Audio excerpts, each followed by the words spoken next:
Hello, everyone. My name is Melissa Virreta, and I'm the Research Coordinator for 21 CSLA. I'd like to welcome you to today's research practice webinar entitled Empathy, Inclusion, and Impact, Tapping the Potential of Relationship-Oriented Approaches in K-12 Schools.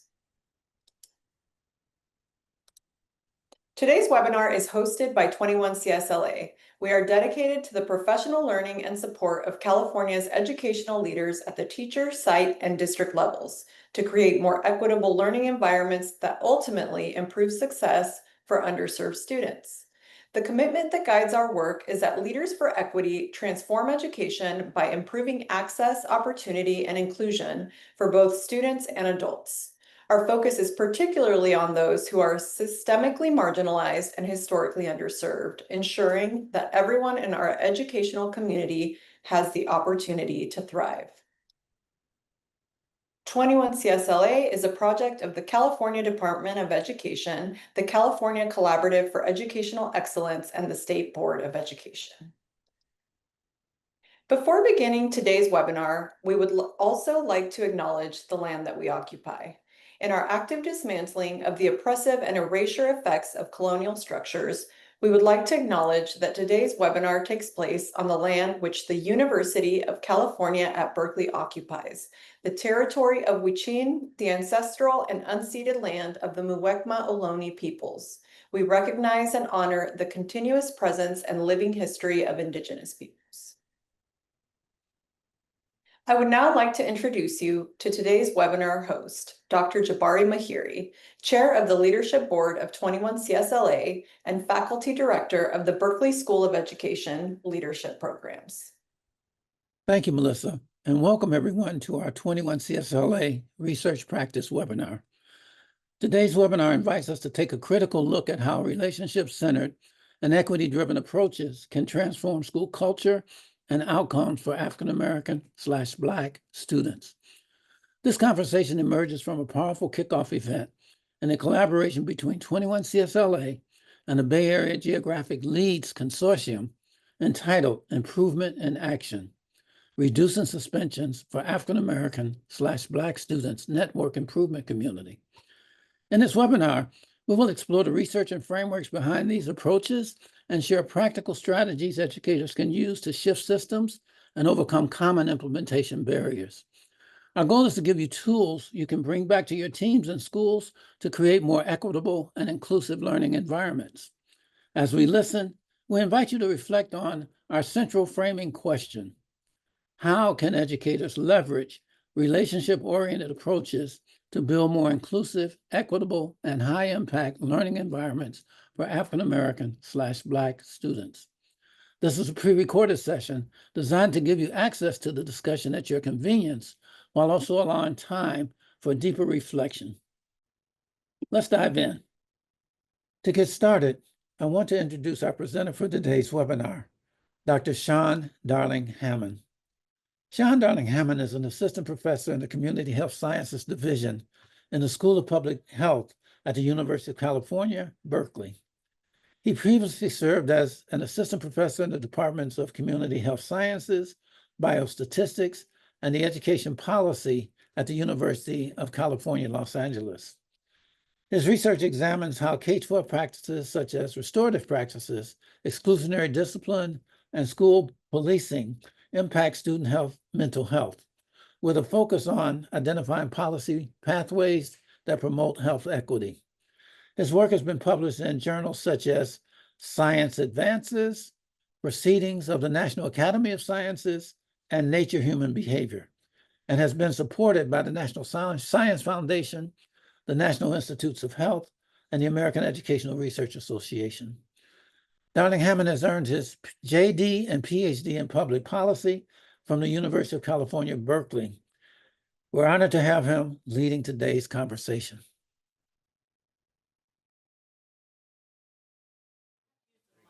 So I'm going to kick things off with a brief introduction to who I am in a slightly more typical way, but still somewhat atypical. Then we're going to talk a little bit about what kids are feeling. Empathy can be a really important salve and antidote against the temptation to distance or to give up when the going gets tough. Or to allow those who may not have as much connection to kids to lead the conversation. So we're going to lead with a little bit of an empathy exercise. Then we're going to go into what might happen if we go another way from the policies and practices that have led us to a place where Black students have suspension rates at minimum, even in this NIC, which is like high performing, at minimum of 5.8%, 6%, right? What would it look like if we were to go another way where we could get to really low suspension rates, maybe getting closer to zero? We'll talk about expansive inclusion, which is a terminology I leverage when describing school districts where they have achieved that incredibly seemingly unicorn-esque outcome. And then we'll talk about the implementation wisdom that I've gleaned from those districts in my study of them. So by way of introduction, by way of introduction, this is a comic that my mom, who some of you may have heard of, says is a great example of how my mind works. So brain says, let's see what's on the agenda today. The agenda says to do, overthink everything. The brain says, I certainly think I can handle that. Or can I? So I am an overthinker. I tend to take on important social issues and try to explore them from multiple angles. You'll see that a little bit in my background. But before I go into my academic background, I want to say a little bit about who I am. I always out myself right away because folks Google me when I start talking. They find this photo, they find out that I've been on that TV show, American Ninja Warrior, and someone holds up a picture and says, is this you? And then, so yeah, that's me. But today I will not be doing that because there's no circuit board here. Otherwise, obviously, I could do it, right? No, but I've had 2 kids, so I no longer do that. But now I am a former Ninja Warrior, but I'm also a former restorative justice practitioner. So at Berkeley High School, I had the great honor of leading their restorative justice program for a couple of years. I heard some RJ coordinators in the room, so hey, RJ coordinators. I am now a scholar committed to expanding belonging, equity, and thriving. So those are the touch points for my work. But I'm also a former attorney. So I spent a number of years representing students' juvenile rights and special education rights in proceedings. I did these 2 things at the same time. So I had the experience of having kids who, in juvenile proceedings, were being de-individuated, dehumanized, sent home with ankle monitors, or sometimes not being sent home at all, who looked really similar behaviorally and personality-wise to the kids at Berkeley High who were being wrapped around by community and really seen. And the only difference was, by dint of luck, one ended up in juvie and one ended up at Berkeley High. Right? So it really made me realize the importance of structural conditions in driving lived outcomes for kids. So who am I as a scholar? So I mentioned I got the JD, PhDs in public policy. I leverage a mix of econometrics, which is sort of a causal identification, law and policy, psychology. So I've worked with a few psychologists who try to understand what drives teachers towards equitable practices. How can we drive them through mindset towards that? Obviously, the K-12 education, and Rebecca mentioned I'm in the School of Public Health. That's where I've landed. And a lot of my work is now centered mental health outcomes. Because I feel like when students are in a place of psychological safety, we often see that a lot of what we're trying to create naturally happens. It blossoms. So this is my why. When I was just graduating from law school and I was beginning my legal career, I did not yet have kids. And at that time, my why was thinking of all the kids I came up with in public schools in New York, many of whom were incarcerated, some of whom were no longer alive, but all of whom, when we were in band together in like 5th grade, 6th grade, felt really similar to me. And so what was the difference between my trajectory and theirs? Frankly, obviously a lot of luck in terms of access to opportunity, but also we left. My parents decided to leave New York at a really critical moment, and I got out of a very exclusionary environment and into a very embracing environment where every kid mattered to every adult. And I really trace my trajectory to that very lucky switch. So that was my why for a long time. But then I had kids. And, show of hands, parents in the room, right? Yeah, a lot of parents end up in education. A lot of educators end up as parents, right? After having kids, I started to understand what it meant to get your kids ready for school and send them off and just pray that the adults who would be receiving them would treat them with love and dignity and respect and see them for the miracles that they are, knowing full well that many adults will not, right? And now my why is trying to make sure as many parents as possible can have that reassurance that we should all have, that the adults that are receiving our children will receive them with love and treat them with dignity and care and respect. Oh, and those are Cyrus, the chubby one, who is such a mischievous one, and then Kofi, who is just a ball of love. And that's my wife, Valentina. And those are pumpkins. So now we're going to talk a little bit about what kids feel. Why am I leading with trying to do this empathy exercise? So I mentioned before it can be an important salve, but there's another reason. Scholars spend very little time lifting up the voices and lived experiences of kids. There is a glut of scholarship about what administrators feel, what teachers feel, some about what parents feel. There's a whole lot about what scholars feel. There's not as much about what kids are experiencing and what kids feel. And there are a number of reasons for that. One, kids can't advocate for themselves in the same way. Two, kids can't process and sense make as rapidly and as vocally, right? And three, honestly, we don't have an incentive structure that encourages child-centered research. And in addition, when we, as practitioners, do research, similarly, we don't center the kids as often. We center the lived experiences of adults. So I want to start by centering the lived experiences of kids a little bit, but doing it in a slightly playful way. So a little bit of transparency. If this exercise feels persuasive to you, it's something you can use with your staff. So a thought experiment. I want you to close your eyes and think about spaces, not K-12 ed spaces, but generally, spaces where adults learn and work together. All right, so close your eyes and think of spaces where adults work together and learn together, and shout some out, outside of K-12 ed.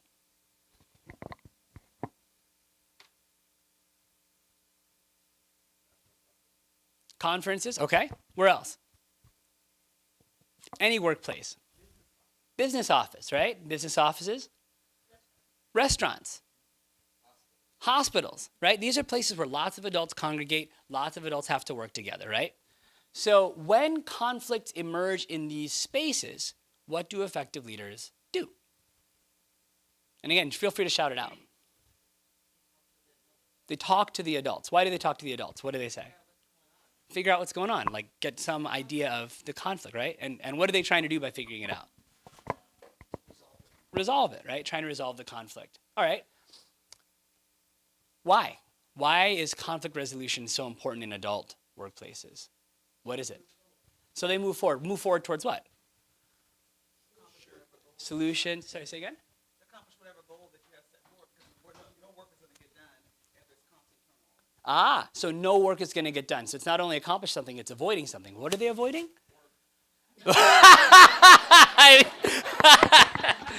I had jobs like that too at various points in my life. No, what are they avoiding from a sort of climate perspective? What is it that they're trying to avoid by making sure they resolve conflicts? A disconnect, right? People feeling disconnected. People feeling what else? What else do you think adults feel when there's sort of a conflict that has not been resolved? Say again?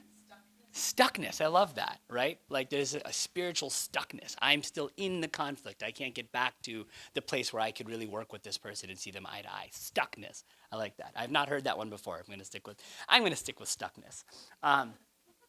So what about kids? When there's a conflict between two kids, what are some common approaches that we see leveraged in K-12 schools? Tell them to apologize to each other. Okay, there's one. Stay away from each other. Get away from you. Don't you separate. Don't talk to each other. What else? No contact contracts. I promise never to be their friend, right?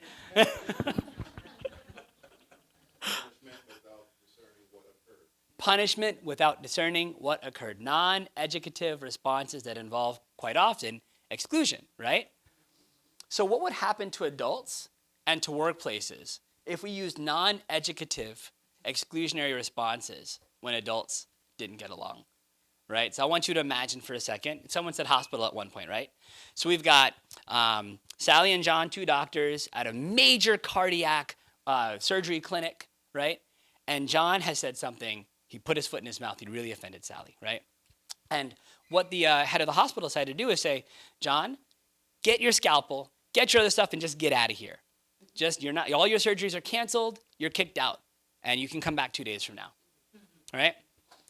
John does this, he grumbles, grabs his stuff, he slams it in, he walks off. Everyone sees this, right? John's feeling the gaze of everyone. Sally sees this too, and here's my question. In 2 days when John comes back, does Sally feel safer? Why not? He left with and returned with the scalpel. You've been watching Dexter. Someone's been watching Dexter. No, why doesn't Sally feel safer? Nothing's been discussed. right? There's no reason to suspect that John's behavior will improve. If anything, what would I expect if I was Sally? It's going to get worse. Now, instead of him just being mad, he's mad and embarrassed, right? So what about John? Is John's behavior going to improve? Is his mindset going to improve? Is this an educative thing that's going to help him be a better colleague and coworker? No, right? Not at all. And yet, we do it. We do it routinely. We do it so often. And so part of what we're going to be talking about is, one, what kids feel when that happens, and two, how often it happens, and three, why we do it, right? So what do we think kids feel when they are excluded? In the interest of time, I'm going to give you a little bit of the sort of psychological knowledge on this. When kids are excluded, they quite often norm into a very rapid change of self-identity. So I'm starting to lead work on this, but others have been sort of knocking on the door of it. I call it the after the snap, right? For many instances, a suspension is a bit of a snap decision, right? The decision to actually exclude that child for the first time. It can be a culmination of a number of frustrations, and then boom, get out of here, right? For that kid, after the snap, we don't do a very good job of understanding what's happening to them internally. What happens to their sense of self? I'm a bad kid. What happens to their sense of connection to their peers? I'm embarrassed. Everyone knows I'm a bad kid. What happens to their relationship to their parents, right? And their household dynamics? Many teachers have told me that when a kid is suspended, the first thing they hear is that they were yelled at by their parents, maybe spanked, really, like there's a real tension that builds in the household. Not the most educative climate or psychologically safe climate for a kid to then shift towards better behavior. So that's what happens when the kid is excluded. What about when exclusion is rampant? So let's go back to that example of John and Sally. All right, so John's kicked out. Everybody sees it. Sally sees it. But so does Roy, and so does Martha. What do you think Roy and Martha feel when John is being embarrassingly kicked out? Fear. Why are they afraid? Could be anybody. I could be next, right? Why not me? I used this metaphor for school policing work at one point, but for kids in contexts where there is an ever-present possibility of a negative interaction with adult, it's almost like asking them to swim through known shark-infested waters. It is terrifying to have to go somewhere where people like you are being treated in a way that you'd never want to be treated. And they do it bravely because they have no other choice, and kids are absurdly resilient. But John and Sally would not put up with that. They'd go to another hospital, right? Martha, this is ridiculous. I'm not going to work here, right?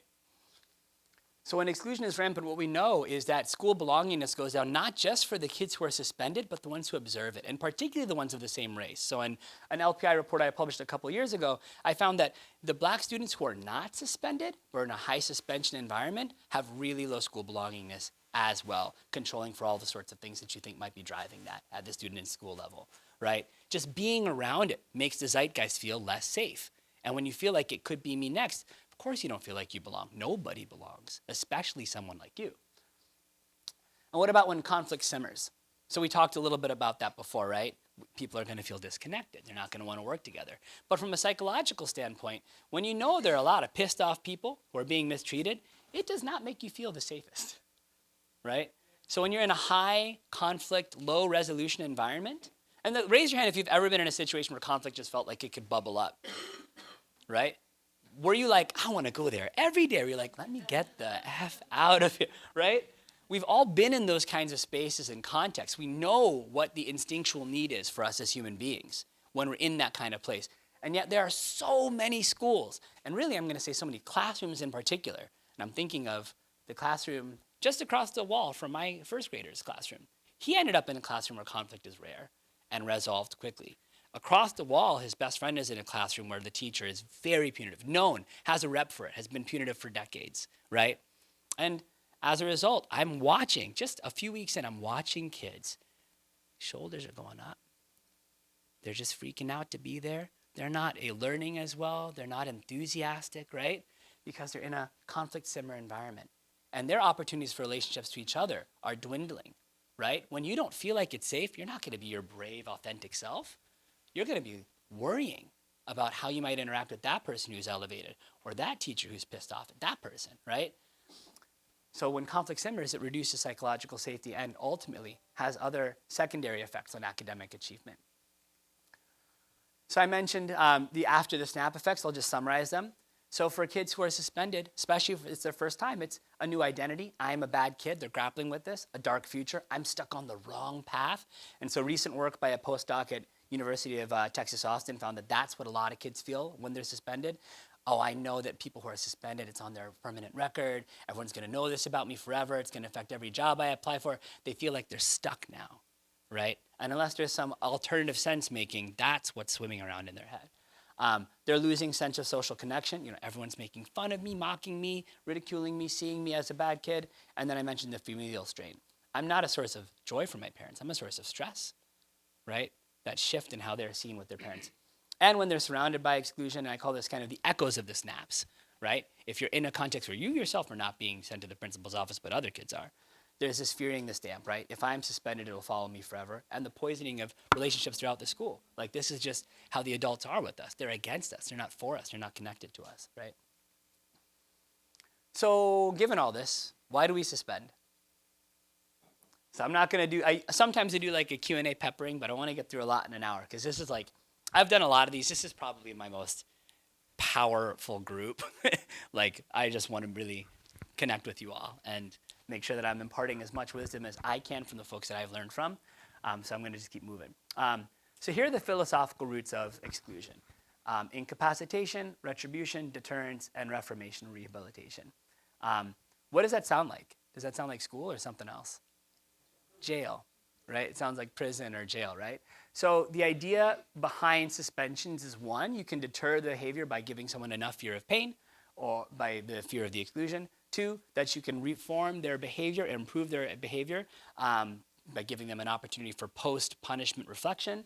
Three, that there's some kind of like retribution that makes the entire school climate feel better. Like, well, he did that to you, but I did something to him, so you don't have to do anything to him, right? There's this like balancing the scales. You'll often hear that from parents, less so from kids. They care about fairness, but they don't care as much about eye for an eye. It's their parents that I hear that more from. And then there's also this idea of removing dysregulated students when they're heightened, which is incapacitation, right? So I want us to take a second to consider the possibility that there was a time period during which these ideas of retribution, deterrence, reformation, and incapacitation weren't embedded in our K-12 zeitgeist and emotional lexicon. And the point in which they were not was probably 1913.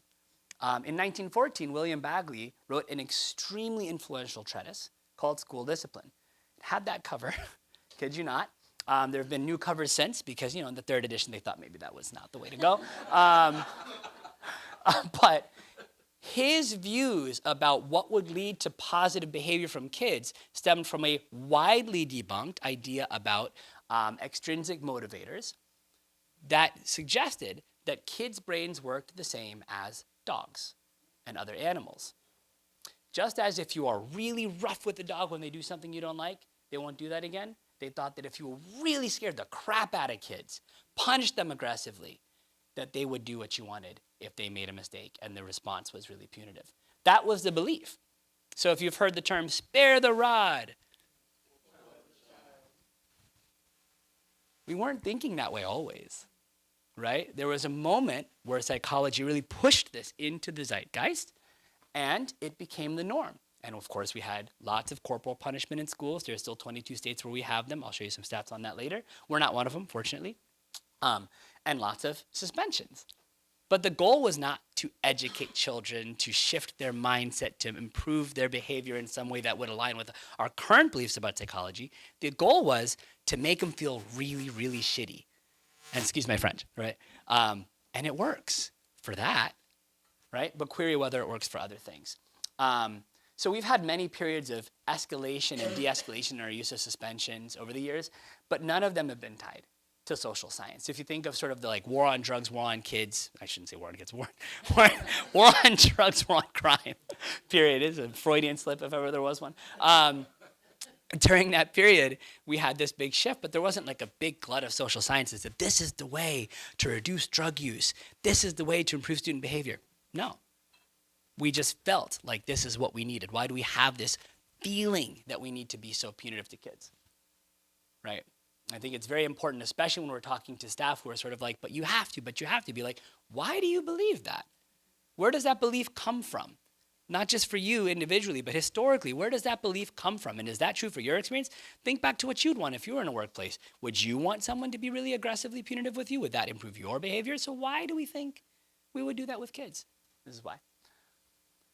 So what does social science actually tell us about the correlates of exclusionary discipline when students are excluded? And this is pulling from econ lit, psych lit, K-12 ed lit, some social welfare, but primarily those first three.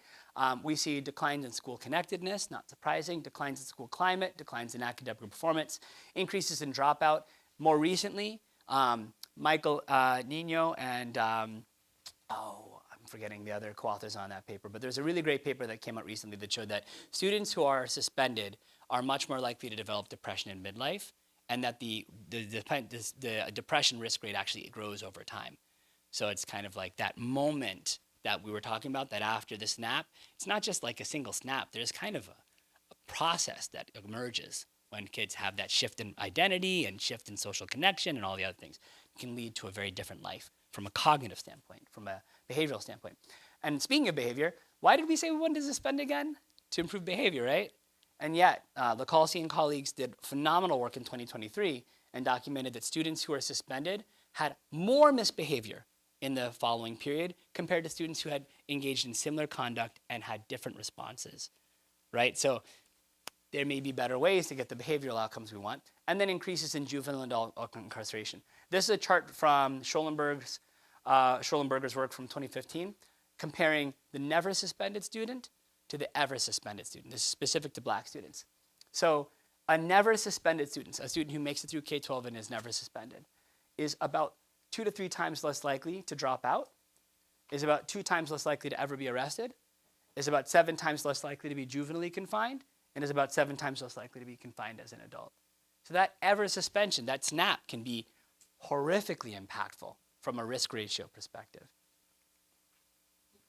This is my work from last year. It's a lot of bars. Don't worry, I'm going to explain it. This is from a paper called No Matter How You Slice It. And the idea here was we have this glut of data from the federal government that allows us to identify for a variety of different kinds of punishments and for a variety of different kinds of subpopulations the degree to which black students are overrepresented among those experiencing certain punishments, right? And so equity would mean that we have the black, let's say, suspension rate and the white suspension rate being the same. So if the black suspension rate was 20% and the white suspension rate was 20%, and I divided those, what would I get? 1, right? So parity is at 1. But if the black suspension rate is 40% and the white suspension rate is 20%, then what would I get? 2. That's called a risk ratio. And a risk ratio above 1 indicates overrepresentation for a group, right? So we want to see risk ratios of 1 across the board. Well, here we have 6 different kinds of exclusion and punishment. Here we have 17, I think, different kinds of subpopulations. And we see that among all students, for example, first blue bar, black students are 2.5 times more likely to experience an in-school suspension. Among boys, black boys are 2.2 times more likely to experience an in-school suspension. And on and on and on we go through out-of-school suspensions, expulsions, referrals to law enforcement, school-based arrest, and for the 22 states that have them, corporal punishment. And on we go for each subpopulation. And notably, there is this belief that if we have black students in schools that are more economically resourced, that they're somehow inoculated from this kind of bias. It's the opposite, actually. A black student in a high SES school, where less than a quarter of the students are low income, is 7.8 times more likely to be expelled than a white student. Almost 8 times more likely, right? So there's no space in which we should be thinking this isn't a priority. This is a crazy priority. If we had this kind of a risk ratio chart for almost anything else in public health, we would be like, sound the alarm bell, this is insane. But we've become numb to it, right? Why? Again, I think because of Bagley's work and what we think suspensions do. It's not so bad. No, it's quite bad, right? Where do racial disparities in suspension come from? Who's familiar with Jennifer Eberhardt, Jason Okonofua's work? Yeah, of course. Rebecca is. Jason was at Berkeley for a number of years. They did a phenomenal vignette study. Why was this important? For a very long time, they did it in 2015. Since then, we've replicated it. I'm one of their co-authors, so I can say we've replicated it a variety of ways and even found ways to move the needle on this. But there was this belief that black-white suspension disparities were actually just a function of disparities in black student and white student behavior. And if black students and white students behaved the same, there'd be no disparity in suspension, right? So they said, let's hold behavior constant. And they did this phenomenal vignette study where they presented real teachers with a vignette where a student misbehaved and then they misbehaved again. And some teachers were randomly assigned to read about a white student, and some teachers were randomly assigned to read about a black student. The behaviors were the same, the questions were the same, and what did they find? The teachers who were randomly assigned to the black student felt way more troubled by that identical behavior. The teachers who were randomly assigned to the black student also wanted much more severe discipline for that student, right? Nothing was different between the conditions other than the fact that the name was suggestive of a black student. It's like Jamal or a name like that versus suggestive of a white student. That was the only difference. And they've replicated this a number of ways. Interestingly, in a paper that we have not yet published, we also find that when a black student misbehaves and then a separate black student misbehaves, that second black student is treated as if it's their second misbehavior. The same thing does not happen for white students. We're calling this escalation by association. I say we, I gotta persuade them that that should be the term, but I think we should call it escalation by association. They've got another idea. But I think, this is academia, right? But I think what's going on there is when we norm into the mindset of these kids are bad, right? These kids are troublemakers. We start to be really comfortable leveraging our punitive tools to respond, right? So how can we break that cycle? We'll be talking about that today. So what do these disparities feel like? Will this work? Yeah, it's gonna work, so I'm gonna load it up. Jennifer, Jason, and I leveraged data from a very, very, very large school district that had atypically granular data, daily discipline data. Every single day we knew exactly what happened to every single student. We used it to try to figure out how discipline rates for students of varied backgrounds shift across the school year, right? The earned wisdom is that however you're treating black and white students in August is probably how you're still treating them in December, is probably still how you're treating them, et cetera, right? That's not what we found. We took that and sonified it, meaning we turned the data into sound. And I'm gonna show you that sonification now if the tech gods approve. You guys ready? You ready? What does it feel like to be a black middle school student? Does the experience change if you're disciplined? Or if your school grows more punitive towards black students over time? This sound represents the black discipline rate. When it's faster, the discipline rate is higher. Sounds like from the beginning of the year through Thanksgiving break. Each beep you're about to hear represents 20 black students being sent to the principal's office, suspended, or even expelled.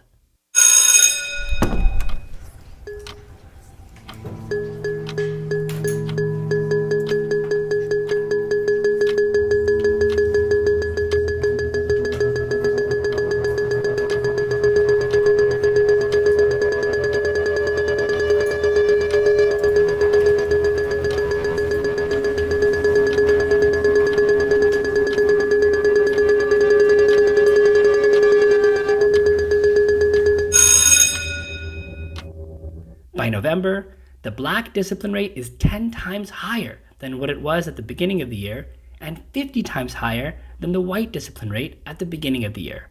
One can't help but wonder how that growing inequity impacts the extent to which black students feel valued and whether it makes them feel like they don't belong at all. So we find that by end of September, by October, you're already so deep into the year in terms of these disparities growing that students have already experienced a period of general equity and thought, oh, this is great. I'm being treated like everyone else. And then a rapid shift towards inequity. And if you think about what it would be like if you were in, let's go back to the workplace, and everyone who looked like you was being treated pretty similar to everyone who didn't for the first couple weeks. But then week 3, you start to see something a little bit troubling. Week 4, that happens 2 times more often. Week 5, it happens 8 times more often, right? Suddenly you've had this trust that's been broken. Like your heart has been broken by the environment. And what are you gonna do? Bristle, hunker down, retreat, right? Ears to shoulders. All right, so I always try to tell folks when I'm doing this kind of a presentation that there's a period of the presentation that's very depressing, and then we get to the part where we talk about how we can do things differently. We're through the depressing portion, but I think it's important to understand what's happening and why it's happening before we talk about what are the alternatives to high suspension, high exclusion environments, to high disparity environments. So I'm going to show you 2 quotes.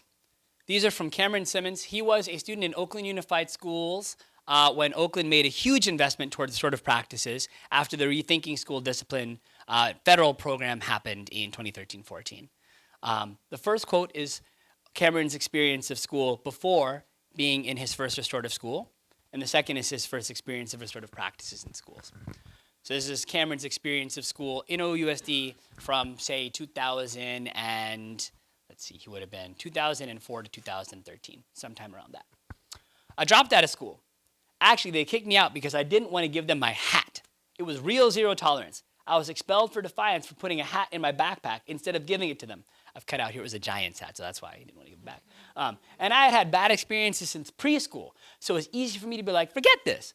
As a teenager, I was thinking, you don't care about us anyway. You just get paid checks per student in a seat, right? Bristling, distance, self-protection, all of those things are happening, right? Also not included, his first suspension was in preschool. And I don't know how many of you grokked this when I showed that chart before, but there were pretty stark preschool disparities between black and white students on every one of the 6 dimensions I showed, every single one of the types of punishment. So he's not wrong, right? That there is something going on that's unfair that's been happening for a very long time. And it's not unique to Cameron's experience. So Cameron, after this, he does drop out of school. He ends up, as he said, gangbanging, living on the streets, not homeless, but on folks' couches. He ends up having a period of time where he's just trying to stay as locked into something that feels real to him, where he's being cared for by people as he can, but eventually ends up in another altercation with police and given an ultimatum. You can either go back to school or you can go to jail. He chooses school fully resigned to the idea that he's going to drop out again, but he doesn't want to go to jail. He ends up at Ralph Bunche Academy, which was not only one of the early adopters of restorative justice, but one of the thickest adopters, one of the deepest adopters, who had a whole school training, brought in Rita Alfred to be on site, to coach teachers through it, really invested heavily. And they're an alternative high school, too. So this is a school that you wouldn't expect to be able to implement it as well as quickly, right, given the challenges students are coming in with. But here's what Cameron thought. At first, I thought it was some kumbaya bullshit. But after 2 weeks, I realized it was the first time in my life I ever wanted to be at school. Ever. He's in 11th, 12th grade at this point. Ever. Like, we got circle today. I gotta go. I wanted to be in class, do projects, interact, be the first students called on. I felt good being up here. Without restorative practices, I'd probably be dead or in jail too. After I graduated, I realized I could bring this to homies to change my community. I was like, this is what I want to do. I had already lost 4 friends to the justice system, 4 sentenced to 10 to 15 years under the age of 20. I had seen 4 murdered in the same year. I wanted to save my friends' lives. So from Cameron's perspective, this practice was not only transformative for him, but it had the potential to transform his entire communal experience. If we could just care for each other and be cared for, I wouldn't have 4 sentenced to 10 to 15 years. I wouldn't have seen 4 murdered in the same year. And what he saw at Ralph Bunche, I don't have time to show all the quotes. It was a really rich conversation. He saw a basketball team that brought together kids from parts of Oakland where there's a lot of sort of geographic conflict, work incredibly collaboratively, and be one of the best basketball teams in the entire conference, beating private schools that had like none of the challenges that this school had, right? He saw teachers who really tried to make sure every student knew the second they came in, they were being seen as themselves, not as an amalgam of things on paper. He said that his principal, when he first came in Ralph Bunche, had to sit down with him and took his entire case file, every suspension, detention, ISS, and tossed it in the trash and said, we're starting fresh with you. That doesn't mean I didn't read it. So I'm going to show you the restorative practice room. I'm going to show you the calming corner. I'm going to show you what we have here. I'm going to tell you what our DNA is. I'm going to tell you what we're about. And the way he described it was as, oh, we got a good show here. I got to see. And he did. And it was transformative for him. Cameron ended up being one of the key personnel at Restorative Justice for Oakland Youth, our joy, for a number of years. Unfortunately, he passed away 3 years ago in a car accident, just like a real loss. I'm like always think people are going to look him up, which I would, right? But that was really sad. But his impact in those years was profound. He talked about going to a school where the principal was somebody who had expelled him previously and helping them in a very calling in sort of way understand the impact that it had for him and everyone else they had done that to, and think about how to do things differently, right? So it was transformative for Cameron. My question, Rebecca mentioned that I try to take all these big questions, maybe bite off more than I can chew. Is that true for students generally? Is it transformative for students? Is it transformative for schools? I'll show you one more quote and then I'll go into what I found. So this is from Liana, who was also at Arjoy, who also went through a restorative school in Oakland around the same time as Cameron. And she said, restorative practices saved my life. It's a lifestyle, not a practice or a program or none of that bullshit. They both love that word. It's not something you turn on or off. Restorative conversations, once you start doing it, you will start having restorative conversations and learn to be a good listener. And you make really lasting relationships because restorative practices teach you not to be afraid of opening up to people. We were talking before about high conflict, low resolution environments, bristling, avoiding, not being able to be your brave, authentic self. What a difference, right? What a difference. And what does that mean for a kid's ability to self-regulate, ability to engage with the curriculum, and ability to engage with the teacher, right? What a difference. So what are relationship-oriented approaches? What are these things that Cameron and Liana are talking about that I'm going to study and tell you about? They're scholastic paradigms designed to facilitate caring relationships, help folks feel celebrated, feel supported, feel valued, feel included, and really feel psychologically safe, which is a prerequisite to learning and connection. They're meant to teach social and emotional skills and repair conflicts when they occur. And that's going to be true for the adults and the kids of all backgrounds. So let's read them again with adults and kids in mind. Facilitating caring relationships. Adults getting along with kids, with each other, kids getting along with each other. Helping folks feel celebrated, supported, valued, and included. Adults feeling all of those things, helping kids feel all the things. Kids helping each other feel all those things. Teaching social and emotional skills. Adults learning them, helping kids learn them. Kids helping each other learn them, right? Repairing conflicts when they occur.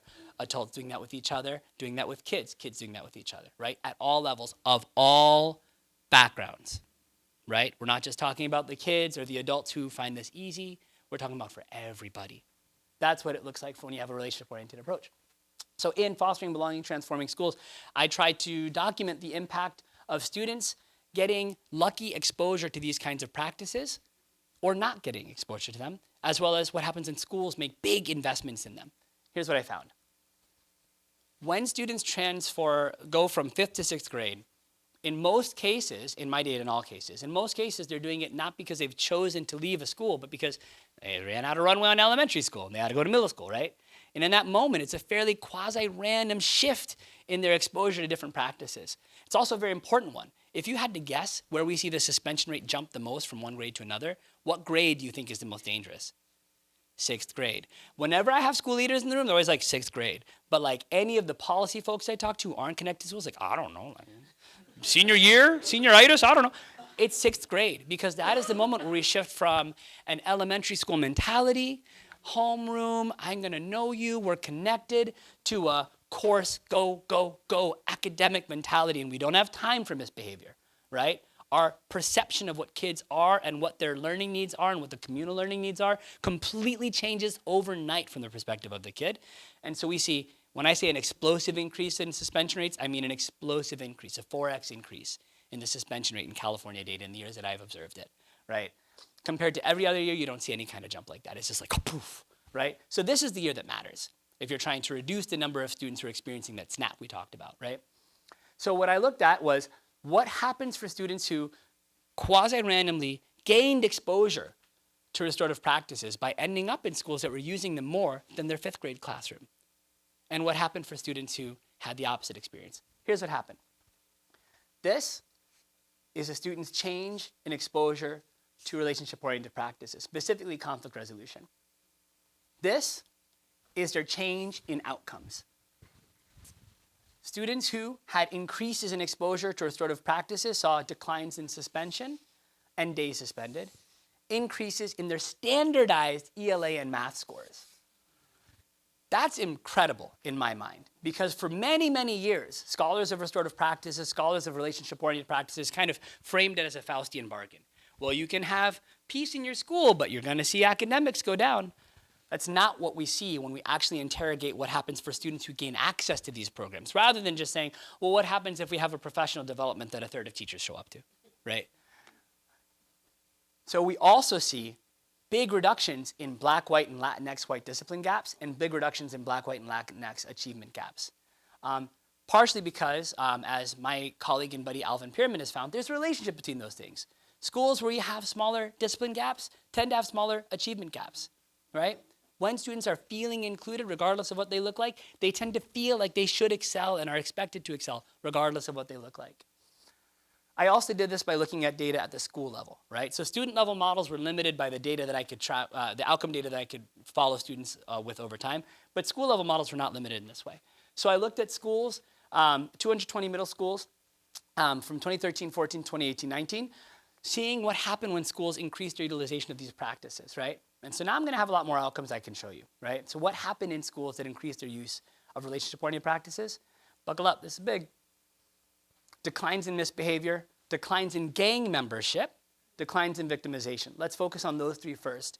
Declines in misbehavior makes sense if you feel like when a student has an opportunity to resolve conflict, they're less likely to engage in the misbehavior that is an externalizing event that happens when they're feeling unsafe. But what about gang membership? What do you think is the #1 predictor of kids joining gangs? Protection. Protection meaning they don't feel what? Safe. When kids don't feel safe, it is the #1 predictor of them ending up in gangs, of saying yes to that possibility, right? So what happens when you suddenly massively increase the degree to which kids throughout the school feel safe? Declines in gang membership, which is a very hard outcome to move, right? Declines in victimization. Important to note because many feel like, well, if we're soft on kids, they're gonna bully each other. Not what we saw, right? Declines in depressive symptoms, sleep deprivation, illness, and substance use. So here we're seeing, I mentioned before psychological safety. I didn't talk about cortisol reactivity. I didn't talk about hypervigilance and its impacts on the developing mind. But that's what we're seeing here. When kids get to feel safe and connected and calm day in, day out, they get to sleep well, they're less likely to develop depressive symptoms. They're less likely to have sleep deprivation and the anxiety that makes them wake up in the middle of the night or struggle to sleep. And because our immune systems are so deeply tied to our nervous systems, they're sick less, which is crazy. Like, again, these are not outcomes you would expect, right? From something that is a scholastic response to be able to reduce illnesses. So from a public health perspective, it's a big deal. And kids are less likely to maladapt towards substance use as a coping mechanism. So we see reductions there. Absences were kind of middling, but GPA increased, as I mentioned before. Both standardized test scores and GPA increased. And the biggest improvement, school climate. Importantly, the results are both a function of what happens when schools adopt these practices and what happens when they abandon them, right? Schools that adopted these practices saw these crazy improvements in school climate, but what happened to the abandoners? School climate declined. And I attribute that to what I'm considering like a whiplash. If you're a kid in a school that was utilizing these practices when you were in 6th grade and you felt like, wow, this is nice, they're really seeing me. And then in 7th grade, all of a sudden it's punitive again. I would expect your sense of school climate will tank. And similarly, you'll also see your misbehavior increase, right? And so my model suggests that there are functions in both directions. Same for depression. If you're in a school where suddenly there's this abandonment of something that made you feel really good, that will increase your risk of depression, right? All right, so now we're on expansive inclusion. So there is a stubbornness to Black suspension rates. Who's heard of Rebecca Cruz, Allison Firestone, and Janelle Rodal's work around disproportionality and how hard is it to reduce? It's a phenomenal article. It summarizes decades of discipline disparity reducing scholarship and comes to the very sobering conclusion that dozens of interventions have failed to reduce Black suspension rates while achieving at reducing overall suspension rates, right? So you end up with this belief that Black suspension rates are this absurdly stubborn statistic. And even in this room, we saw, schools and school communities that are really invested in reducing Black suspension rates capping at 5.6%, right? It's hard. So I had the question, are there even districts who have pulled it off, who have been able to create expansively inclusive contexts, and where exclusionary discipline was born. So it was published in Smart Discipline, a couple chapters in that book. I first started by using California discipline dashboard data, asking, are there any districts that, one, serve Black students, and two, have really low suspension rates for students of all backgrounds? And I found that actually there were. There were 13 of them. And it turned out they were not that different demographically from the state, which I thought was a very important note. One, they exist. The unicorns can be found. And two, they are not that different from us in this room and from other districts in the state. It wasn't a matter of they're really, really wealthy, or they don't have high need students, sped students, they don't have, no, they were really similar, but they did something different. So then the question was, what are they doing that's different? So I recruited as many districts as I could. 3 were willing to participate in really in-depth interviews, going deep on their practices with the SOUP, a number of principals, assistant principals, et cetera. And I went in extraordinarily agnostic. This wasn't, I believe in restorative practices, let me prove it works. It was, how the hell do we get out of this hole? What are you doing? What can you teach us, right? And it turned out they had all invested extremely heavily in relationship-oriented practices and in a really similar way, which we'll talk about. But the thing I want to anchor into is that for every SOUP I talked to, and every principal I talked to, and every administrator I talked to, they said this was in their DNA, right? It was who they were, not just what they did. And that was extraordinarily important to them when they thought about why they were able to sustain the practices, while they were able to invest deeply in the practices, how they made decisions when they were trying to decide how and when to invest in the practices. It was who they were.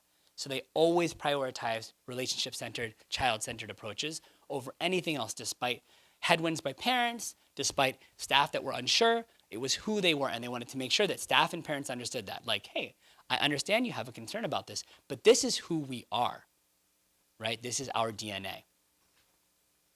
So let's talk about the wisdom that they imparted that I would love to share. So I mentioned before that they were child and learning centered. I'll talk a little bit about that. They made big down payments and serial investments. They went far together. They tried to be extraordinarily consistent despite headwinds. They had policy synergies, which I'll talk about in a second. They had expansive empathy across different levels, parent to teacher, teacher to kid, teacher to principal, principal to SOUP, and proactive communication with parents to avoid political backlash. So let's go one by one. What does this image look like to you? Maslow, what does this look like? Bloom's taxonomy of learning. So one of the wow moments for me in these interviews was a superintendent who said, we had a moment. It was after the pandemic. There had been a school shooting in the high school that our middle school fed into. Everybody was still reeling from the pandemic and the closures. We had wildfires. This is a Southern California school district. The kids were traumatized, and we needed to do something. And so we created something called Maslow before Bloom.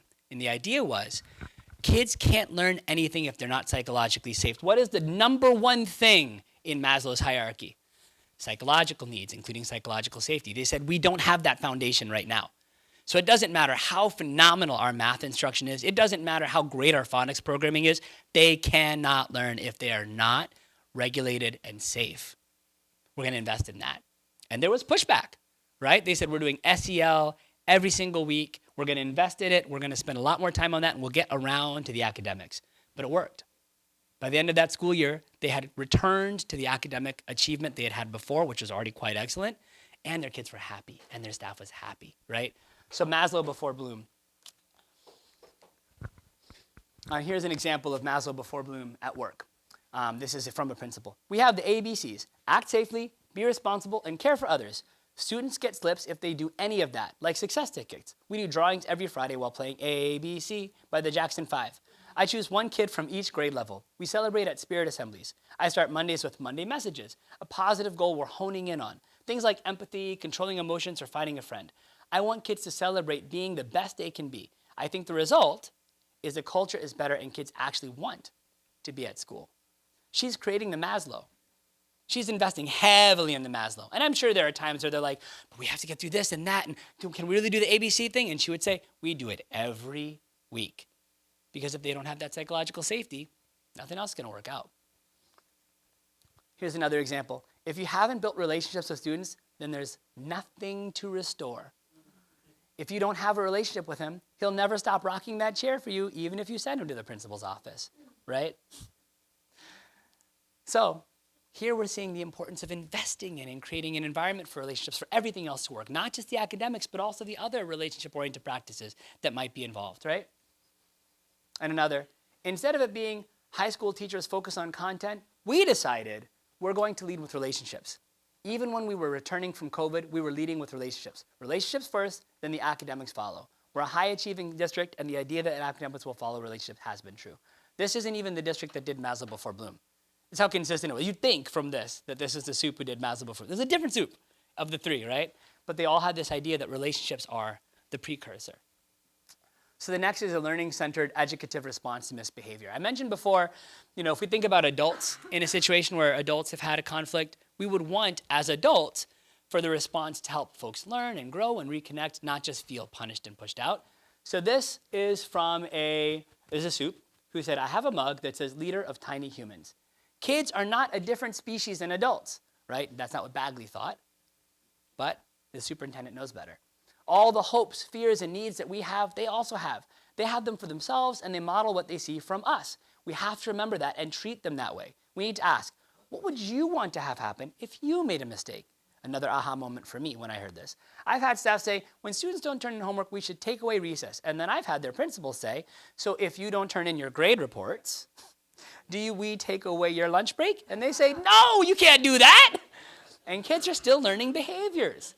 And they'll make errors, and we have to teach them.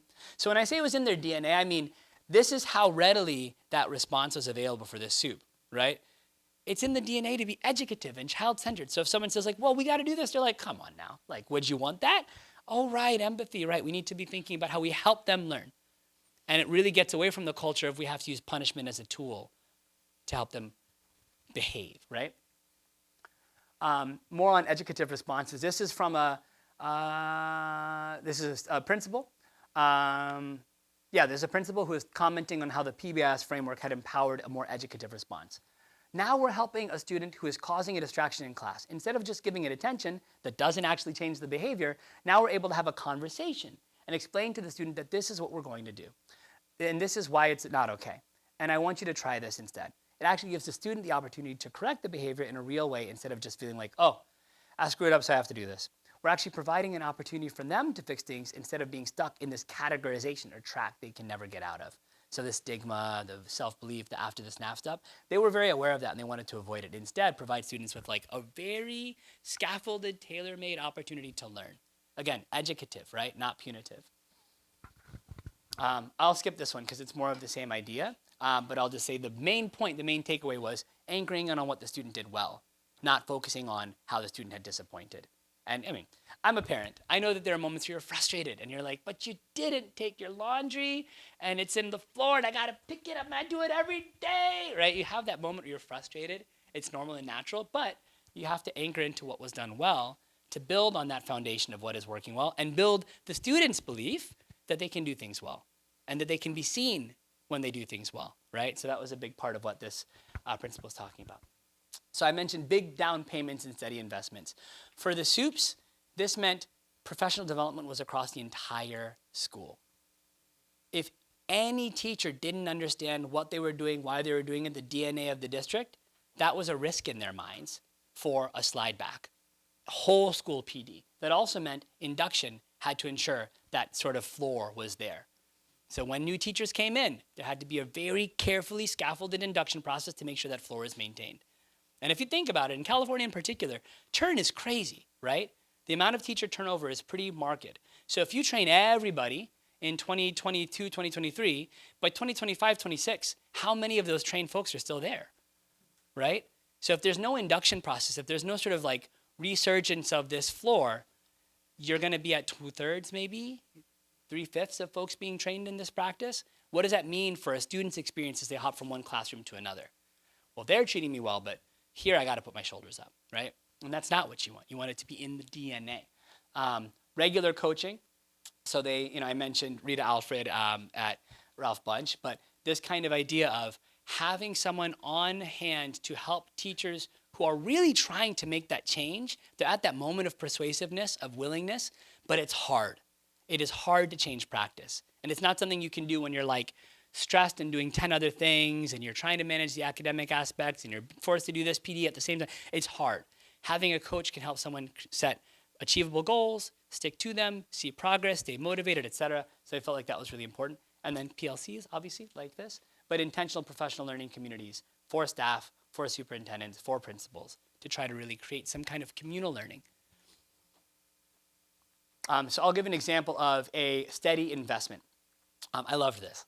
There was a principal at a school who had a practice of asking every single teacher on Friday to send an email to the principal. And the email had to indicate some student who had done something good that he wanted them to call out. Ideally, it was a student who had not been called out before, right? And what he would do with this information is say, Attention, attention. Javon, please come to the principal's office. You've done a really good job. Javon, come to the principal's office. and Javon would go to the principal's office and be celebrated for doing something wonderful. This completely changed the paradigm of what it meant to be called in. It completely changed the paradigm of what it meant to be noticed, right? And so now, in addition to all the students having this new understanding of what it means to be in this environment, it's a place where I'm celebrated. I'm seen for doing something good. It also meant that the teachers were on notice that it's your job to celebrate students. And it's your job to celebrate all of them, right? I remember one time a principal was saying, you know, if you have teachers you have a hard time with, you better find something you like about that teacher quick because you're gonna have to work with them. Same idea for teachers and students. If you have a student you're having a hard time with, you better find something you like about them quick because they're gonna be in your classroom, right? So this was the call to these teachers to find that thing and celebrate that student, because that is a key precursor to developing that relationship that makes them not want to rock that desk, right? Oh, and I'll say a little bit about targeted co-learning, because that was also really interesting. So how many of y'all in the room have had situations where there's a teacher who just isn't seeing the value of a relationship-oriented approach, and then another teacher down the hall who really gets it? And you're like, what can I do to, right? So they did a lot of really subtle, strategic, targeted co-learning, where they would say, I'm gonna do a classroom observation in a variety of random classrooms, you know, sort of not showing the hand. And they say, yeah, I noticed that in the classroom there was this and that, the other thing happened, but then I noticed in that classroom I didn't see as much of that. Maybe you can sit in their classroom and see what you see, right? So it's this opportunity to connect those who are having an easier time adopting to these practices, implementing these practices, and those who are having a harder time, for targeted, non-confrontational, growth-oriented co-learning, right? That ended up being a really important strategy. It doesn't work for every teacher, but it worked for way more than they had expected it to. So, so going further together, you all have probably heard the proverb, if you want to go quickly, go alone. If you want to go far, go together. Two Soups, One Principle indicated that they tried to go they tried to go quickly alone. And they learned the hard way that they actually need to go far together. So one of them said, you need a system of support in place for yourself. This work is heavy emotionally. Being a principal is lonely, but when you have resistance with things related to your values, it's heavy. If you're just walking into this work, there will be challenges with shifting mindsets. Some people will not budge. So you have to be strong enough to stand in what you believe. You can't do that if you don't have a system of support. A strong team at your school that will help you drive the work. So they learned this the hard way after a couple years of being that single, visionary, unbudging person at the head. And then they realized, no, it was from their SEL team. There's some schools, it's a PBIS team, some the SEL team, whatever. But for them, it was the SEL team, which was comprised of a mix of teachers, some co-administrators, and a parent, and a social worker. And for them, that team was their go-to, where they could kind of hunker down, talk about how hard this was, problem solve it together, and co-lead the work instead of owning it by themselves in an unsustainable way, right? Next is policy synergies. So I mentioned before that each of these schools was using relationship-oriented practices in a similar way.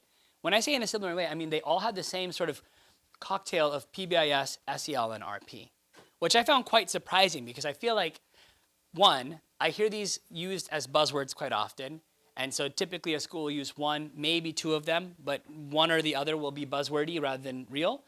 And two, it's rare that all three are being used in like a really real way, right? So what did they do when they used PBIS? And I'm like just doing the alphabet soup thing because I know who's in the room, and I'm sure you all have heard these terms. But just in case, positive behavioral interventions and supports, PBIS, social emotional learning, SEL, restorative practices, RP. What did they mean when they talked about PBIS, SEL, and RP? For PBIS, they didn't see it as you get a Skittle and you get a Skittle. It wasn't like this thing where you're just trying to can use sugar as a mechanism for behavior change, right? Because that would also be kind of like Bagley. Oh, we just gotta like push them with incentives and then they'll do what we want, right? It's, you know, give dogs treats, right? It's not that. It's something else. It's a very carefully constructed cheat sheet of the behaviors you want and the ways you can guide students in an educative way towards those behaviors, and the behaviors you don't, and the ways you can guide students away from those behaviors, again, in an educative way. That, for me, was a really nice reframe, right? Because I think, well, the people who created PBIS aren't the best at marketing it in a way that's sort of easy to understand. It often gets reduced down to the level of the matrix and the Skittles. But this was really important because it allowed adults to think about what they actually wanted to do to help kids learn. And they didn't say, I want to suspend them right away. So then it became, how do we make suspensions not the first thing we do, but the third or the fourth or the fifth thing we do, because we've done all these other things that guide the student towards the behavior we want. But it also became, what is the behavior we want? And how can we be educative and lead to that? And how do we get everybody on board and co-create that? So I'll show you a quote around those lines. For SEL, what? Okay. I was like, are we in the matrix? For SEL, it was about helping not just the kids, but also the adults learn the social and emotional capacities that allow them to foster strong relationships and repair harm when harm occurs.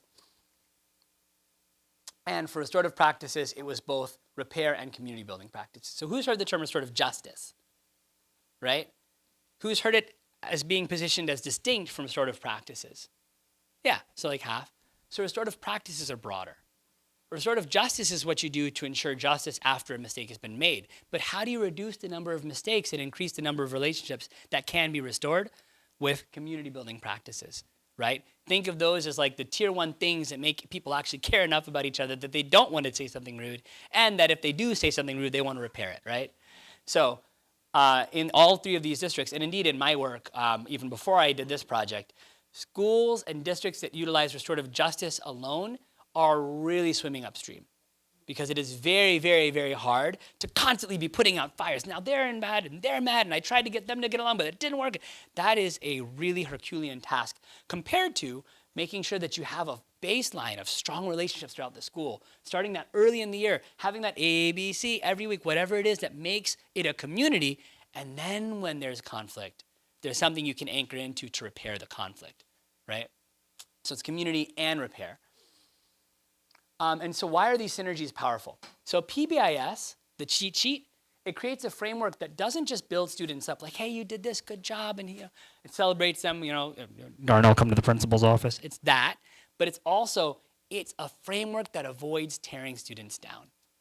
If you know that there are 3 things you have to do before you even think of the principal's office, you're a lot less likely to have those snaps that tear students down, that fray the fabric of the school. SEL teaches adults and kids the skills they need to actually implement things like PBIS and respond positively to PBIS interventions, and similarly, to implement things like RP and respond positively to RP interventions. And then RP is both a relationship building tool that makes all of this work better, but also a repair tool that avoids that kind of, I mentioned before, that feeling of ever-present conflict that has not been resolved, right? So here's a quote to give an example. We have a practice that if anybody wants to suspend a student, they have to consult with the district office first. We know sometimes adults are dysregulated. Have you ever been dysregulated as an adult?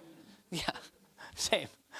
And dysregulated adults can respond more punitively. Have you ever said something to an adult that you didn't really mean because you were dysregulated? Yeah, right? We're not immune. We are human. With our system now, before they can suspend, they have to identify what their investigation found, what the pattern of behavior is, what the data say, the impact the suspension would have on the student. Would it be educative in this case, right? And the situation. As a result of these check-in practices, if we learn that a principal is having a student take a break in their office, we can intervene. We can say, that's suspension, that's exclusion. That limits access to instruction, and they can have the conversation. Is that really what you want to do? What could you do instead? Well, what is it that the student is doing? I will say, Remember I was saying that my first grader is in a classroom and across the wall there's another one that is having a very different experience? There is a kid who has been sent to the principal's office every other day since the beginning of the school year. It is just like an automatic response. And I don't think this teacher has really considered the possibility that there might be other ways to do things because they have too many other things to do. So it's about creating that opportunity to have like a way before the misbehavior, a way of thinking, okay, here's my cheat sheet of things I'm gonna do. I'm gonna practice it when I'm calm, and then I'm gonna do it when the time comes, right? This came up a lot. I just did a professional development with Petaluma City Schools. It was very educative for me to see what happens when co-creation does or does not exist. Some principals had done a phenomenal job of co-creating relationship-oriented practices with staff. Some had not. And I can tell you, in the cases where they had not, I don't think there's much of a chance that they're going to see any progress. But in those where they were way along the way. You know, they've been implementing for 10 years and you could tell. So here's an example of co-creating. So they did a training in one school, and in one school district, and each school had to recreate their discipline matrix. So this is like PBIS co-created in a working group format. They considered things like, what were the major consequences? What were the minor ones? What should the school do first? Not go straight to exclusion. This encouraged principals to think about, what have you tried? Under the old model, a lot of students were sent to the principals. That was step 1 before. The question became, how can we make that step 4? Before we get there, can we move seats around, talk to parents? A discipline matrix creates a new opportunities for teachers to engage in new ways while meeting students' learning needs. And it's something you can apply to a yard supervisor's perspective or to a principal's perspective so that everybody has the same knowledge and resources. Remember before I was saying it's about raising the floor so everyone's doing the same thing, induction ensuring that. This is a great way to create that kind of expansive raising of the floor. We're all on the same playbook. This is our DNA. This is how we do things. Empathy at all levels. So one thing that I found really striking was when I talked to SUPs, they said, I have to treat my principals a certain way if I want them to treat my teachers that way. When I talked to principals, they said, I have to treat my teachers a certain way if I want them to treat my students that way. This idea of empathy at all levels. But it was also, I have to treat parents a certain way if I want them to see all the kids as important and valuable, right? It was about expanding empathy, thinking strategically about modeling empathy, right? So one of the examples, we believe in treating individuals the way you want them to treat the children. If you want people to be collaborative, you have to be. If you want them to nurture others, you have to nurture them. I look at principals as my first line, as the people most important to the organizations. Kids are too, but I'm the superintendent. I can't touch each child. But if I can touch each leader of each school to make a difference in who they are, then I am touching the children. So that modeling was considered like a ripple effect possibility. And I heard the same exact thing from principals. Yeah, that's good. The proactive, we'll get into it. Another thing I mentioned before is utilizing proactive communication to get ahead of parental headwinds and pushback, right? So this is what principals said they would try to do to make sure that they were not leveraging a restorative practice or approach in a way that would bristle parents without giving them a heads up. So I think it's really important to spend time building trust with staff and with families. If restorative practices are met with opposition, meet it head on. Don't shy away from it and take that opportunity to explain, this is what we're going to be using and this is why we use it. Again, it's our DNA. Don't shy away. It's our DNA. It's who we are, right? Our district has a positive behavior support matrix that was developed some years ago. It's in our student handbook and we're very quick to share it with families. So they're able to understand, for example, if certain behaviors occur, there are the steps that will be taken. I think that all schools should be very upfront with their practices. I think it's really important to spend the time building that to begin with versus trying to explain it after the fact. We're in a moment right now of incredibly hot politics, right? The temperature is just at a crazy, crazy level, right? And restorative practices have for a very long time been a lightning rod. Relationship-oriented practices for a very long time been a lightning rod. I would anticipate they will be again, given what I've seen at the federal level and how they've sort of shifted the priorities of the Office of Civil Rights and yeah, what they're doing with universities. I think we're in for a moment where we need to be proactively helping parents understand this is actually how you honor and celebrate and build up every kid. If I'm punishing this kid aggressively and that kid aggressively, I gotta punish all the kids aggressively. And nobody wants that for any of their kids. We can't want that for any of these kids, right? So I think we're in a moment where we need to be strategic and savvy and smart and proactive. So again, more expansive empathy with parents. For the parents who are resistant because their children may have been the one harmed or affected by what happened. I do a lot of phone conversations, in-person meetings, and emails. I will talk about how, the student who may have committed the infraction is 12 or 13, maybe 11, and they're still growing and learning. And our job is to try to help them learn and grow, to help the parents understand the human side of a child that is still growing. Most of the time, they're fairly receptive. Who's heard of EAR before? That paradigm of communication. Empathize, acknowledge, respond.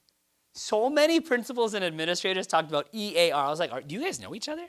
But they would say, when I've got a teacher who's really upset, I got to do EAR. I can't tell them, don't do this, don't do that. I got to really understand why this is hard for them. Got to acknowledge that it's hard because it is a hard job. And then I got to respond, well, this is who we are, and I'm going to help you. We're on the same team. Or when a parent comes in and I want that pound of flesh, someone did something to my kid, I got to stop and say, I'm a parent too.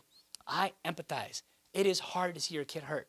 I acknowledge this sucks. We don't want this to happen to anyone. But then I got to respond. I can't be coming after that kid because that doesn't help them learn. And if I'm doing that to that kid, I have to do that to all the kids, right? EAR. It was amazing how that kind of always trying to expand empathy approach had these ripple effects. It changed this parent. Now it changed the PTA. Now right? Like it can have this incredible effect. So I'm going to close with a little bit about how we get to yes, overcoming emotional barriers to implementation, and then how we implement so that these practices succeed. Rebecca, do I have 3 more minutes? Okay. So 4 concerns that I often hear in my research related to why staff in particular may be hesitant to implement these practices, but sometimes parents do. 1, believing that exclusion leads to better behavioral outcomes. So I mentioned before, spare the rod, and y'all could all fill in, spoil the child, right? Maybe because you've heard that from some staff. Or maybe because at some level you've heard that yourself, you believe it. Some mix of things, right? So I think the possible pathway to overcoming that belief is 1, give folks the context. Why do we suspend? Why do we exclude? It's Bagley. It's not like this great idea that someone came up with that has stood the test of time. Is that what we believe, or do they believe it just makes it easier for them to teach? I think it's a mix, genuinely. I think there are a number of educators who are sometimes the most vociferous opponents who genuinely believe, and I'm not saying I know, I've met many, right, who genuinely believe that if you are punitive, it creates a paradigm of expectations, and that means high expectations, and that means better behavior, right? It's not coming from a place of like kids or dogs. It's coming from a place of, I really believe someone was tough with me, and that was the thing that made me have a better experience. And that might be true if it's an educative response. But what happens is the educative part flies out the window way too quickly, and it just becomes a de facto punitive response with no educative side, and folks, I think, start to believe, well, I did the thing that works. And it becomes almost like a habitual thing. So I think sometimes providing that historical context on why this isn't necessarily a default we want to have can be helpful. Sharing data about the impacts of exclusion. I had that slide that was like, here are the actual correlates of exclusion. It was like misbehavior, also depression, also low academic performance and dropout. That can be important. And then sharing information about what happens when folks overcome the reliance on exclusion, right? The possibility of a more connected, caring environment where students are actually achieving academically and connected to each other. Next, belief that inclusion leads to worse behavioral outcomes. So one thing that I've heard more from like the New York Post, but I'm sure it's coming, is this idea that relationship-oriented practices are permissive, right? So if we're just doing something relationship-oriented, we're just letting kids get away with bad behavior. They're gonna game it, right? So I think it's about reframing repair practices, not just reframing, but like reorienting, like the reality, as being more accountability-oriented. So if you think about it, if you really hurt someone you care about, would it be easier? Well, not someone you really care about, someone that you have to interact with. Would it be easier to just avoid them, like on an emotional level, or to actually take the time, introspect, get to that place of contrition, and repair their heart? Which is easier? Running away, avoidance, right? If you break something at school because you have a dysregulated moment, is it easier to go home and play Xbox or to fix it? Right? Relationship-oriented practices and reparative practices are accountability. They are the kinds of things that teach students to take accountability for their actions and grow from their mistakes. There's a little picture in my first grader's classroom. It's like a brain with muscles. And it says like, mistakes help us grow and learn. What a different way of thinking about things, right? Instead of like, mistakes make you leave the room. Mistakes let you escape, right? So I think it's reframing it as an opportunity for growth and learning. And then the next is sharing data about what happens when districts actually adopt these inclusive practices. Gang membership goes down. Misbehavior goes down. Victimization goes down. So this idea is not empirically supported at all. And even before I published my work, that was very well known. The one thing we knew about restorative practices was it improved school climate and behavior. We were less sure about academics, right? Next is staff concerns about safety. So understandably, there are staff who've had experiences with students that make them feel like I need a tool to get them out when I'm feeling scared and unsafe, right? Working with staff, co-creating is really important. So I mentioned before that in the schools where co-creation wasn't happening, it felt impossible to see it work. But where co-creation was the norm, it felt like principals and staff were creating something that could be sustained. I think this is why. When staff feel like they're not being listened to and they have genuine emotional concerns, it's very hard to ask them to change what they're doing, right? So it's co-creating, EAR, understanding what their hesitation is, finding a way that works for everyone. And the last is parental concerns about bullying, the proactive communication we talked about before, right? These kids are all our kids. We have to have empathy for them and help all of them grow. I'll close with, and I'll just leave this up as we do our Q&A. These are some of the things that seem to be really important mechanisms for overcoming implementation barriers. So helping staff adopt a culture of inclusion and celebration through PBIS, providing adequate training, coaching, and support, the big down payment and steady investments, giving staff space to try, fail, learn, and grow, making sure they know it's okay to try this relationship-oriented approach. If you get it wrong one time, I'm not gonna fire you. I'm gonna help you learn. We're in this together. Leveraging discipline paradigms that support and encourage inclusion, so that's related to number one.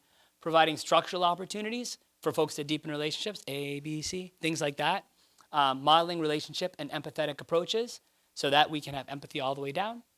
Communicating proactively to avoid headwinds with parents. Having a team to facilitate implementation, go far together. Providing high expectations and matching it with support. So I'll say more about that if it comes up in the Q&A. And then communicating steadfast perseverance and delivering. So it's in our DNA, it's who we are. And with that, I'll skip this because it's more of the same. This is just how to measure it to get there. With that, I'll say, when we implement these practices in these ways, at least in these school districts, we see deeper relationships, more support, more safety, a better sense of fairness, more joy and widespread excellence for kids and for adults of all backgrounds. Thank you so much for your time.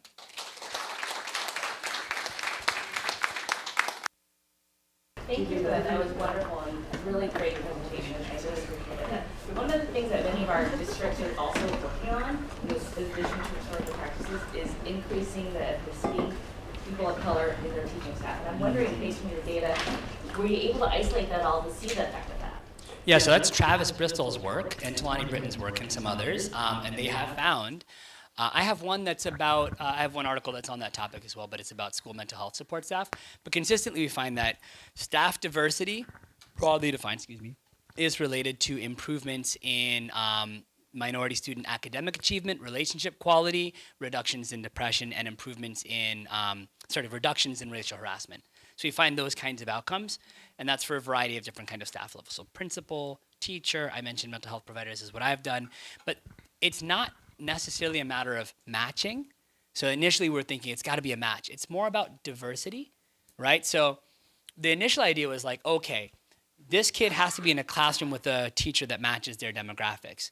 But it's actually, that school has to have somebody, some people who match their demographics and generally can kind of speak to the lived experience of that kid and be a voice for that kid and be a trusted relationship and improve the practices of the teacher they have, regardless of that person's ethnicity. So that seems to be what's going on. The matching does matter, but we see a lot of the effect just from diversity alone, right? So yes, absolutely. And these are like pretty consistent and very strong effects. Yeah. I was thinking the same thing, like when I was listening to your presentation and I was thinking about like the effects of hidden bias and the adult perceptions, and I think about how adults interact with each other, how oftentimes that lends to how they interact with students. Yes. And so I think that inevitably some work has to be done with the adults on them addressing their own hidden biases and how those hidden biases interfere with their ability to relate to the children. Yeah, and so I'm going to say 1,000%, and it's tricky. I spent 8 years running anti-bias trainings for law schools, K-12 institutions, juvenile court, and what I found was the effectiveness of the training was not a function of how much I made people believe that they have bias and set a pathway for like, and here's how you can work on your bias marginally, but more how much we shifted the practice that either reinforced or avoided the reinforcement of the bias. So Jason Okonafua and Jennifer Eberhardt and I, and really Jason's been leading this, has this idea of bias sidelining, right? Bias isn't gonna go away. I'm just gonna be really blunt. We have seen so many interventions try to reduce implicit bias, and very few of them move the needle. And when they do, it's like, boop. And then you come back a month later, and it's like, boop. So it's really hard to change biases in a short time with a quick training, right? A lived experience can change bias. When you look at like white folks who have a black marital partner, basically no bias, right? Even if their lived experiences are otherwise the exact same. Lived experiences, day in, day out, relating can change bias, right? But like a little training, probably not. Because you go back to your same lived milieu, right, as soon as the training ends. What you can do is create a new practical paradigm that avoids the activation of that bias and over time reduces it. Because what happens for a teacher who for 5 years maybe has been suspending black kids under this tacit belief that they're troublemakers, but now suddenly has the first cohort where they didn't suspend a single black kid, what happens to their bias, right? And what happens obviously for those black kids? It's the practice that has to shift, and that changes the bias. And then you get this nice virtuous cycle. Lower bias, better practice, lower bias, better practice. In our world of accountability, academics is king, and you've mentioned it a few times here. How do we shift the conversation? Because the data shows that if you lean into RP, PBIS, SEL, that it improves outcomes. But many of us are in districts where what we do is a one-off. It's not embedded in the system. How do we change the narrative so that it becomes part of the foundation of the work that we lean into? Love that question. I think about that a lot. And I feel like in another life, if I could clone myself and have like different research arms, there'd be one that was entirely about the framing aspect, right? How you change the conversation to create space for RP as a viable strategy or relationship-oriented practice as a politically viable strategy. I spent 5 years as the director of research for a political consulting firm. So like we did that, but for other issues. And so I'm like, oh, I just want to do that too. But I have 2 kids. So I'll give you my instincts. This isn't something I've been able to do as much research on. But my sense is it has to be authentic and it has to be full-throated. And what I mean by that is we don't actually know, and in fact, it's the opposite. We don't actually know that any time we implement a relationship-oriented practices, academics improve. That's not the case. It's when we implement them at scale across the board and it becomes the DNA that we see these incredible transformative benefits. So I think it's about being honest and saying, if we do this in this way, we can have this incredible outcome. But if we half-ass it, we're going to get what we paid for, right? And I think that there is a tendency, because there are so many loud panaceas, high dosage tutoring, you got to do this now.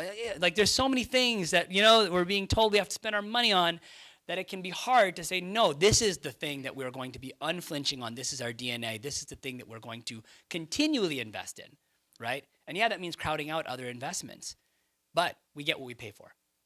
So that's my feeling. Would that be then like a systems thing as opposed to, like it seems like that's a systems conversation as opposed to we're going to send you to this training so you can come back and be the head of RP at my school site, right? Yes, I agree. And I don't know that it's linear, right? So it may be the case that there are times where getting a few people to really buy in and understand it at a philosophical level can create the political will for that systems shift, right?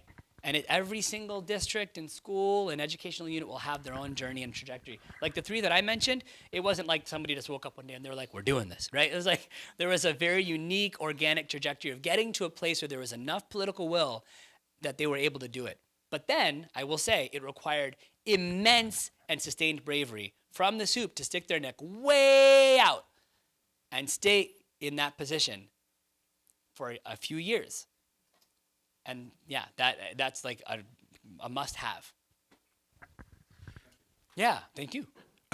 Excuse me. I'm wondering if in the schools that you studied, where this was really these practices had tangible positive results, did you also take a look at the pedagogical practices that were happening within classrooms and whether things like academic circles were also in place or universal design for learning was in place, and so that it wasn't like we're doing, this is our RP time of the day, this is our academic time of the day, but whether those schools are able to effectively integrate in restorative practices into their academic pedagogical practices? That's a phenomenal question. I did not study it in this context. It didn't come up in these interviews as directly.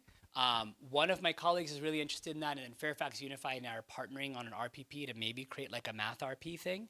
And then another group at Johns Hopkins has invited me for a Delphi study on the same topic. So this is like happening now. We're like, can we integrate academics and relationship oriented? My feeling though, honestly, and I tend to be, like I said, I'm very skeptical of panaceas generally. My feeling though is it's always been infused in a variety of classrooms. For example, in elementary, when teachers are teaching math, there's like this warmth and this, and you know, there's like joy in it, and I'm really building you up for getting it right. That is a relationship-oriented approach to math instruction, and it goes away, right, at some point. And I think there is some amount of natural infusion that happens when your DNA is relationship-oriented. It impacts everything that you do. Having a curriculum that says, I don't know, I guess I'm trying to think, how do we not stylize either thing, right? So that it becomes this washed out combination, but instead have like, we really are relationship oriented in everything we do. And that's going to be, and you know, you can imagine like a math curriculum that gives a boost of that or allows folks to lean into that in that context.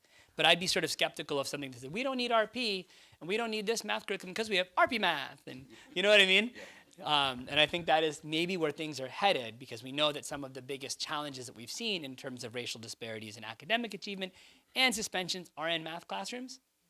And we see that STEM gap continue through college. So like, I know that's where we're headed. I'm like, wait, guys, I don't know. So I'm a little hesitant. I think it's more like making it the DNA of everything.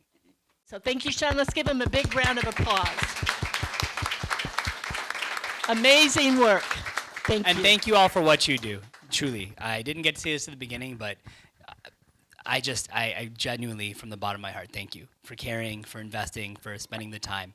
You don't have to do this to get your paycheck, but you do it because you care deeply about kids, and that is not lost on me. So thank you, truly. Thank you all for joining us for this important conversation. We hope today's discussion sparked new ideas and offered actionable perspectives on how teams can create systems that foster belonging and support for students and families. Please keep the conversations going.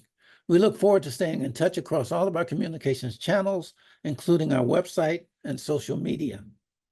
As we close, we want to share a few resources to continue exploring today's themes. Visit our website to learn more about 21 CSLA, read our research briefs, and subscribe to our newsletter. Check out our previous webinar, Transforming School Culture Through Restorative Leadership and Equitable Student Discipline Practices, where the REACH Network, a collaboration between UCLA, CTS, and UC Berkeley's CREO, shares strategies and data on advancing equitable discipline, especially for African-American/Black students. Listen to the Equity Leadership Now podcast episode on why Black students face disproportionately high rates of punishment and what we can do about it, featuring again, Sean Darling-Hammond. All of these resources are available on our website to support your ongoing reflection and action. Thank you, and take good care.